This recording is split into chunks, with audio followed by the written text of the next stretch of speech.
देखो comprehension based question है।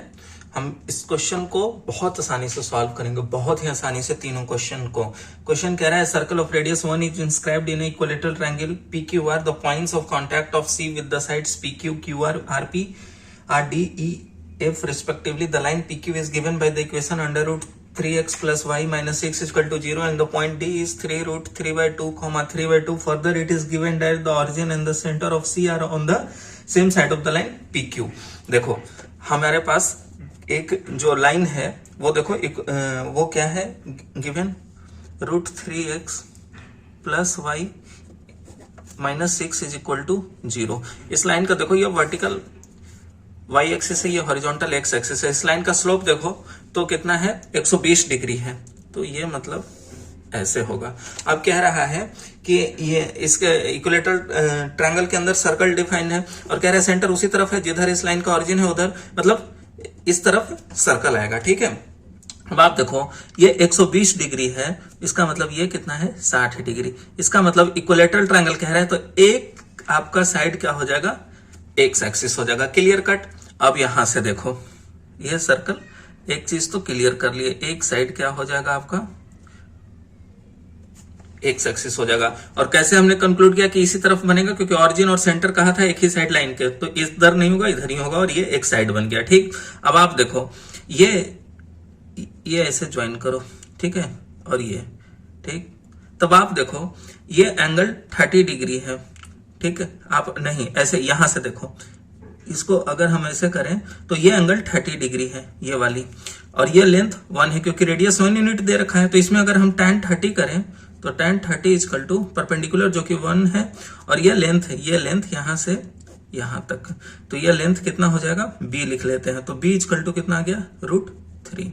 अब आप देखो ये आपका √3 लेंथ है। ठीक, अब आप देखो यहां जो इंटरसेक्ट कर रहा है वहां पे y 0 रख दो तो x कितना आ जाएगा, यहां से x आ जाएगा आपका 6/√3 विच इज इक्वल टू 2√3। ठीक है, 2√3। इसका मतलब यहां से यहां तक √3 डिस्टेंस है, तो यहां से यहां तक 2√3 माइनस ये √3, तो ये √3। इसका मतलब ये ऑरिजिन पे ही जाके इंटरसेक्ट करेगा, तो ऑरिजिन से एक जो सर्कल इक्विलेटरल ट्रायंगल बनाएगा वो ये होगा। और ये कितना डिग्री पे, इससे 60 डिग्री पे ही क्योंकि इक्विलेटरल ट्रायंगल है, तो ये 60 डिग्री टोटल हो गया। क्लियर। तो इसका अगर हम लाइन लिखे तो ये क्या हो जाएगा y इक्वल टू mx हो जाएगा tan 60 √3x। ये लाइन भी लिख लिया, खत्म हो गया कहानी, क्वेश्चन ही खत्म हो गया। अब आप देखो क्वेश्चन अब कैसे इसको करते हैं। The equation of the circle C is, देखो इक्वेशन ऑफ सर्कल C कह रहा है आपका ये कितना आ गया, सेंटर का कोऑर्डिनेट्स √3, 1 और रेडियस कितना है 1 यूनिट। ठीक है, तो x माइनस √3 का whole square plus y minus 1 का whole square is equal to 1। ये आपका इक्वेशन ऑफ सर्कल आ गया। तो 91 का कौन सा ऑप्शन हुआ, ऑप्शन नंबर डी। अब 92 पढ़ते हैं। The point E and F are given by, ठीक है, point E and F are given by, तो एक देखो यहां टच कर रहा है, तो ये कौन सा है पॉइंट √3, 0, एक पॉइंट आपका √3, 0। ठीक है, अब देखो एक और पॉइंट निकालना है। तो आप जानते हो एक्सटर्नल पॉइंट से टेंजेंट का लेंथ बराबर होता है, तो यहां से ये √3 यूनिट है, तो ये भी √3 यूनिट है। तो इस पॉइंट का x कोऑर्डिनेट और y कोऑर्डिनेट निकालना है। तो ये √3 है, ये पूरा 60 है, तो उसका x कंपोनेंट कितना हो जाएगा √3 cos 60 जो कि 1/2, और इसका y कंपोनेंट निकालना है तो √3 sin 60, तो sin 60 कितना हो जाएगा √3/2। ठीक है, तो फाइनली ये क्या बन गया √3/2, 3/2। तो ये भी निकाल लिया जो E और F कह रहा था। इसका भी तो कौन सा ऑप्शन बनेगा इसमें से, करेक्ट ऑप्शन ए बन जाएगा 91 का। ठीक है, अब उसके बाद कह रहा है the equation of the sides QR and RP are.